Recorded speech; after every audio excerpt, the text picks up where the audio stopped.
C'est officiel donc depuis cet après-midi, le deuxième tour de la présidentielle va bel et bien mettre aux prises les deux candidats arrivés en tête du premier tour, Abdoulaye Wade et Macky Sall. Le Conseil constitutionnel a publié ce mardi les résultats définitifs du vote du 26 février.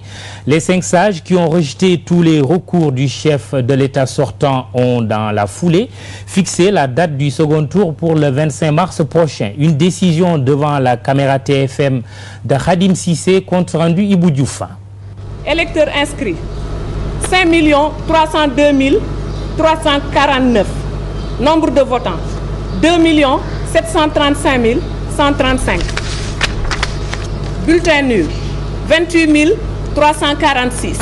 Suffrage exprimé 2 706 789. Majorité absolue 1 353 395. Le Conseil constitutionnel confirme les résultats proclamés par la Cour d'appel de Dakar par de grands changements. Le président Abdoulaye Wade est toujours en tête avec 34,81%, suivi de Macky Sall, 26,58%, et Moustapha Niasse arrive en troisième position avec 13,20%. Au préalable, certains recours ont été soumis au Conseil constitutionnel. D'abord, sur la nullité des votes des Sénégalais de l'extérieur.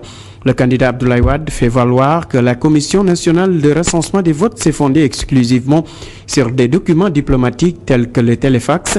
L'article L353 souligne que ces résultats confirmés par l'original du procès-verbal des opérations électorales font foi et ne peuvent être contestés. Sur les griefs tirés de l'annulation de certains procès-verbaux des bureaux de vote soulignés par le candidat Abdoulaye Wade n'ont pas trouvé effet. Même conclusion pour les recours des procès-verbaux des bureaux de vote de Kaolack, Mbacké et Bignona. En conclusion, les requêtes du candidat Abdoulaye Wade et de Macky Sall ne sont pas fondées et Culéché les rejets. L'article 5 prévoit le candidat Abdoulaye Wade et Macky Sall arrivés en tête au premier tour sont donc admis à se présenter au second tour conformément à l'article 3 de la Constitution.